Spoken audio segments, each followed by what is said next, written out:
No dia em que a Capela Santo Antônio foi roubada, esse foi o evangelho que saiu no dia, né?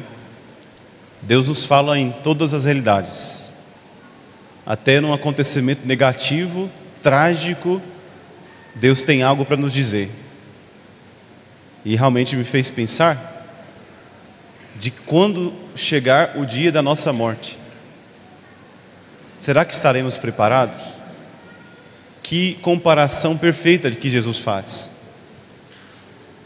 Se a gente soubesse a hora em que o bandido iria entrar na Capela Santo Antônio, será que a gente não estaria preparado? Se alguém tivesse falado um dia antes, padre, às 8 horas da noite vai entrar uma pessoa lá e vai roubar a igreja, o que você acha que eu ia fazer? Ia ficar lá com a polícia de mocosado lá num cantinho, escondido. A hora que o cara entrasse e colocasse a mão nas coisas, mãos ao alto, polícia. Mas é claro que a gente não sabe. O ladrão vem numa hora inesperada. Jesus se compara a essa realidade, dizendo que também Ele um dia voltará no momento que nós não estamos esperando.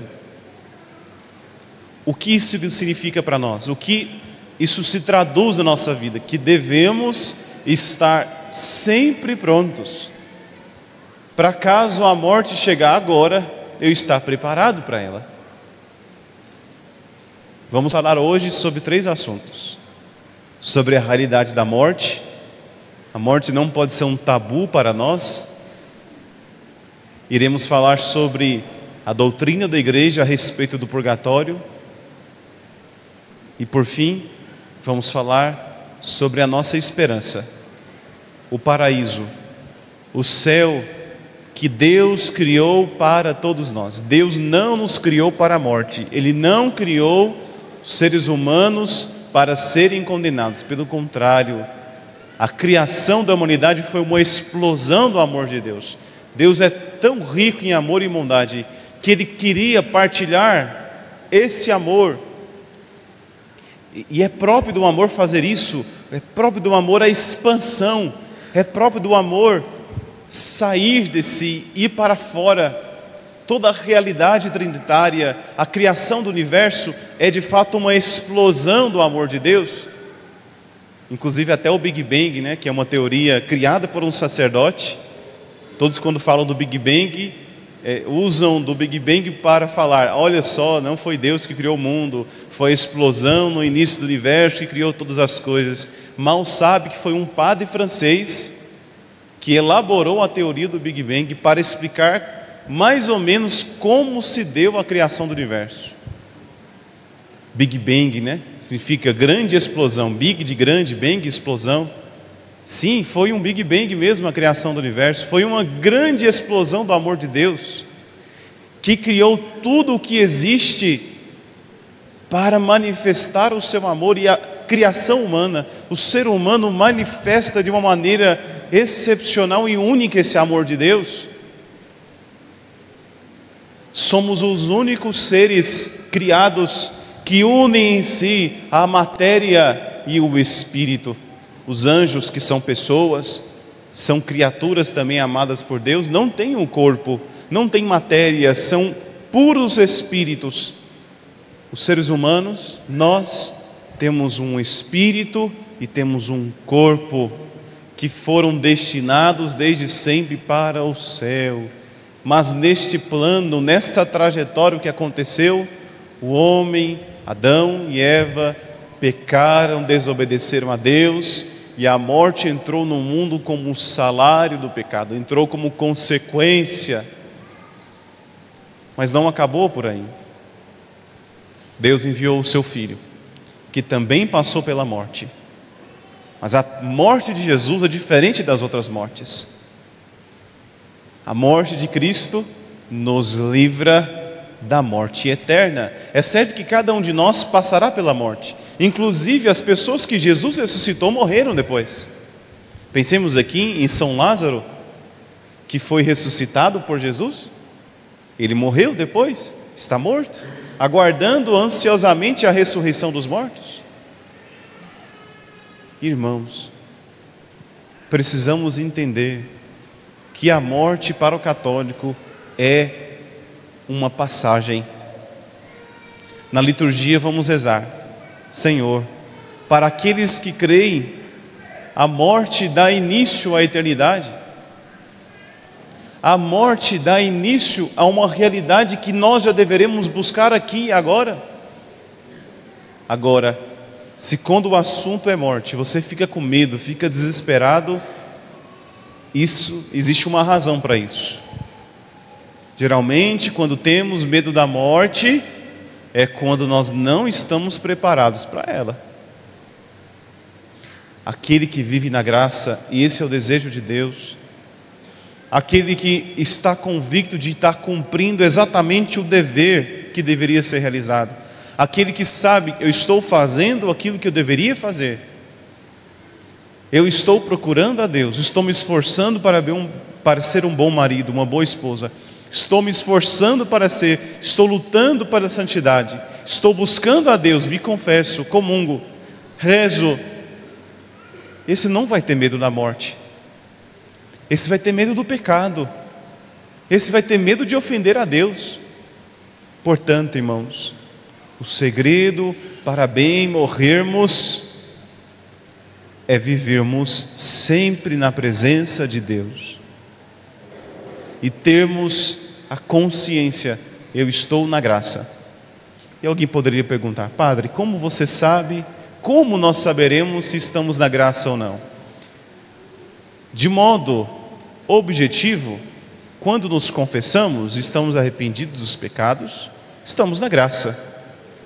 Mas nós não sabemos se aquele arrependimento foi suficiente para o perdão. Claro, sempre presumimos a validade da confissão. Para que a confissão seja válida, é necessário o arrependimento. Só dizer os pecados não perdoa. É preciso estar arrependido do que você fez. Portanto, irmãos, temos que aqui fazer a oração de Santa Joana d'Arc, que já ensinei para todos um dia. Senhor, se eu estou na graça, que o Senhor me conserve. Se eu não estou na graça, me coloque nela. Essa deve ser a oração de todos os dias de nossa vida. E se algo pesa a nossa consciência, corramos para o sacramento do perdão, para o sacramento da misericórdia, a santa confissão. Jesus sabia que iríamos cair no pecado. Nosso Senhor sabia da nossa fraqueza. Nosso Senhor sabe da nossa fragilidade. Por isso mesmo Ele soprou o Espírito Santo sobre os apóstolos, conferiu a eles a autoridade, o poder sacramental de perdoar os pecados. Esta é a maneira que um católico encontra diariamente de se arrepender e mudar de vida: a confissão sacramental. Deus Todo-Poderoso pode dar o seu perdão de todas as formas. Deus pode perdoar os pecados de pessoas que não se confessam. Sim, Deus pode fazer isso. Mas o meio ordinário do perdão de Deus ser derramado em nossas vidas é sim com a confissão sacramental. Esta é a graça que Deus nos deu. E graças a Deus, em nossa diocese, em qualquer canto que você tiver, você encontrará uma igreja, encontrará uma paróquia com horários para a confissão. Deus nos dá o tempo todo a chance, Deus nos dá o tempo todo a oportunidade de nos arrependermos. E graças a Deus, nessas 2 últimas semanas, o confessionário do padre está lotado. Todos os dias não consigo atender todos que vêm. Graças a Deus, estamos escutando essa chamada de Deus. Estamos nos preparando para a morte. Irmãos, parece ser estranho, mas se prepara para a morte aquele que morre um pouquinho todos os dias. Aquele que morre um pouquinho todos os dias para si mesmo. Aquele que morre todos os dias para o pecado, para o egoísmo. Aquele que todos os dias se desapega aos poucos dos seus bens. O padre já teve a graça de participar de muitos velórios, né? Falo graça porque sempre quando eu vou no velório tenho também a oportunidade de, como sacerdote, pensar: um dia estarei eu aqui dentro. Toda vez que eu vou no velório, eu me imagino naquele caixão. Nossa, padre, que macabro você é. Não, deve ser um exercício para todos nós. Inclusive na liturgia da Ezequias, quando o padre está fazendo uma oração, tem um momento nas preces que ele pede: olha, Senhor, pelo primeiro que dentre os presentes aqui vai morrer, para que esteja bem preparado para a morte. A igreja faz uma oração no velório. Parece ser um pouco insensível da parte da igreja, inclusive alguns padres não gostam de fazer essa parte, porque acham que é insensibilidade no momento do velório, insensibilidade da parte da igreja de estar falando para o próximo que vai morrer aqui. Não, irmãos, isso não é falta de sensibilidade, pelo contrário. A liturgia de hoje dos fiéis defuntos, por isso o padre está de preto, é o único dia do ano que o padre usa a casula de cor preta.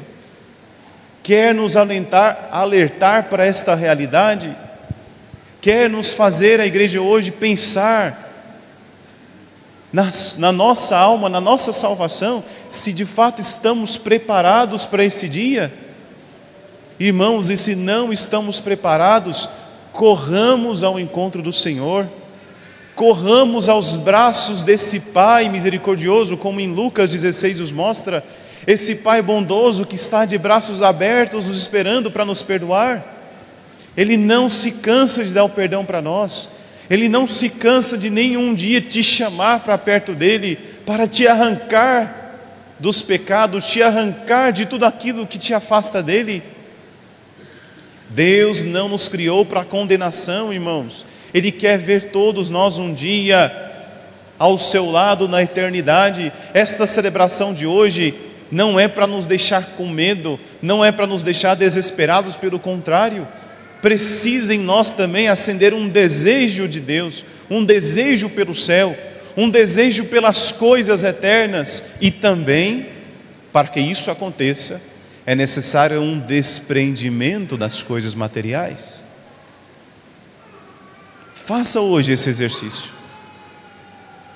Pense um pouquinho, como será a sua morte? Como será o seu velório? Automaticamente você começa a perceber quantas coisas na vida são inúteis. Quando a gente pensa na morte, a gente começa a pensar: nossa, para que carregar esse ódio no coração? Para que carregar esse rancor dessa pessoa? Por que eu estou há tantos anos carregando essa mágoa? Se um dia eu vou morrer, não vou levar nada disso. Para que se matar, se sacrificar a vida inteira pelos bens materiais, se não vou levar nada para a minha morte, para o meu caixão? E o padre já foi em velório de muita gente rica. O velório de um pobre e o velório de um rico é a mesma coisa. Todos entram num caixão e descem para a terra. No máximo eu já vi uma pessoa ser enterrada com um relógio de ouro, que bem provável vai sumir depois de um tempo. No máximo. Nunca vi ninguém colocar dentro do caixão fazenda, boi, Ferrari, Rolex, Patek Philippe. Nunca vi. Nem os dentes de ouro sobra. Vai tudo embora, alguém pega. Não levamos nada, irmãos, a não ser as boas obras, a caridade, o bem que fizemos, o mal que suportamos, o mal que evitamos. Levamos para a eternidade todas as nossas orações, todas as nossas lutas pela santidade. Levamos para a eternidade todas as pessoas que ajudamos a ser melhores, todas as pessoas que ajudamos com nossa caridade. Levamos para a eternidade todas as confissões que fizemos, todas as missas que participamos, todos os rosários que rezamos. Isso sim nós levamos para a eternidade, e Deus levará em conta sim todo o bem que fizemos.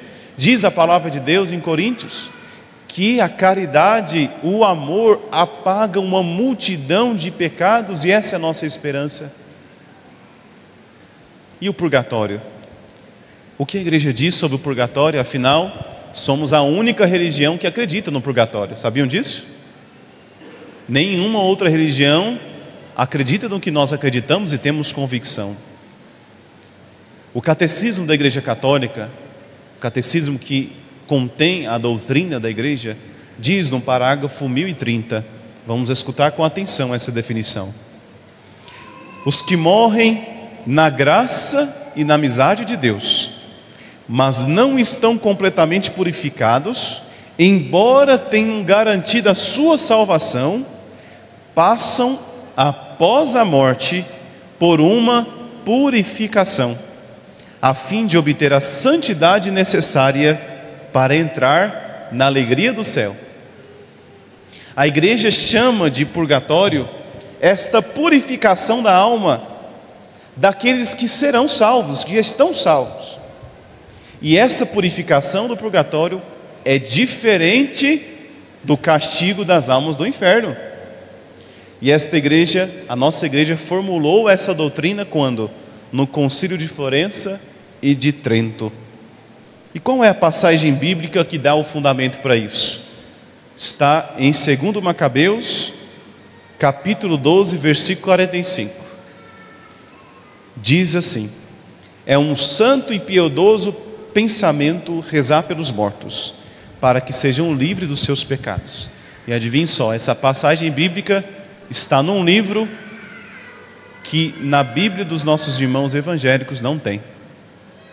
Como sabemos, o Antigo Testamento da Bíblia católica é diferente do Antigo Testamento da Bíblia protestante. E este livro de Macabeus, que tem, de certo modo, a doutrina do purgatório, a fundamentação de que rezamos pelos mortos, não está no livro dos nossos irmãos. Também por isso eles não acreditam no purgatório, porque certamente, se eles lessem na Bíblia dele que existe uma ideia, que existe uma tradição de se rezar pelos mortos, com certeza eles fariam isso também. E olha só, este livro não está no Novo Testamento, é Antigo Testamento, ou seja, é algo antes de nosso Senhor, já se tinha de certo modo o costume de rezar pelos falecidos, para que sejam libertos dos seus pecados. Portanto, irmãos, precisamos rezar pelas almas do purgatório. Isto é um ato de amor, é um ato de caridade. Por isso que 90% das vezes que você se confessar comigo, com o padre, eu vou dar penitência. Reze um Pai Nosso, uma Ave Maria, pelas almas do purgatório. Às vezes o padre fala assim: você vai na missa? Sim, então oferece a comunhão pelas almas. E a pessoa fica assim: como assim? Oferecer a comunhão pelas almas do purgatório? Sim, você está comungando o corpo de Cristo, mas está pedindo a Deus que a graça dessa comunhão chegue também às almas que estão no purgatório. Isso é um gesto de amor tremendo e maravilhoso. Pensando também que é um santo egoísmo, essas almas que recebem a sua oração e porventura vão para o céu, irão rezar por você. Então rezar pelas almas do purgatório é um negócio muito lucrativo para nós. É muita vantagem, porque ao mesmo tempo que eu faço um gesto de caridade, de amor, estou ajudando uma alma a se purificar mais rapidamente e ir para o céu, estou também ajudando o meu purgatório a ser menor, porque essas almas do céu irão rezar por nós aqui na terra. Queridos irmãos, precisamos rezar pelas almas todos os dias. É um santo costume, todos os dias fazer alguma oração por elas. E a nossa última meditação termina, como disse no começo, falando do céu. Tudo isso para quê, irmãos? Para vermos a Deus, como diz São Paulo na Sagrada Escritura: o que Deus preparou para aqueles que o amam é algo que nenhum coração pressentiu, nenhum ouvido escutou, nenhuma visão viu. É isso, irmãos. Nós não temos ideia do que Deus preparou para nós. Podemos falar do céu, podemos ter imagens do céu. Tivemos santos que tiveram a graça de ver o céu, mas não tem como descrever o que Deus preparou. Por isso temos que perseverar. Por isso aqui neste mundo precisamos lutar todos os dias E essa deve ser sempre a nossa meta, o paraíso. Como dizia São Felipe Neri, eu prefiro o paraíso. Ele repetia isso, né? Prefiro o paraíso. Que de fato prefiramos o paraíso do que o mundo. Hoje podemos pedir essa graça. Ao mesmo tempo que podemos rezar pelas almas, cada um de nós peça a Deus: Senhor, dai-me a graça de morrer na graça. Se tem uma graça que temos que pedir todos os dias, é isso. Ai, Padre, eu não queria morrer de repente. Ai, Padre, eu não queria morrer de tal coisa. Irmãos, para quem está na presença de Deus, até a morte é lucro. Não sabemos como vamos morrer. Não sabemos se Deus vai nos dar o tempo de nos prepararmos. Será que Deus vai dar a chance de você ter uma doença lenta e que te destrói gradativamente? É uma graça. Ao mesmo tempo, sim, a pessoa está sofrendo, mas também ela tem um tempo de se converter, de se arrepender. Talvez o Senhor te leve hoje. Talvez a missa de hoje seja a sua última missa. Portanto, irmãos, olhemos, voltemos o nosso coração para o céu, para as coisas que não passam, para a eternidade. E assim estaremos sim preparados para o grande dia que o Senhor irá nos chamar.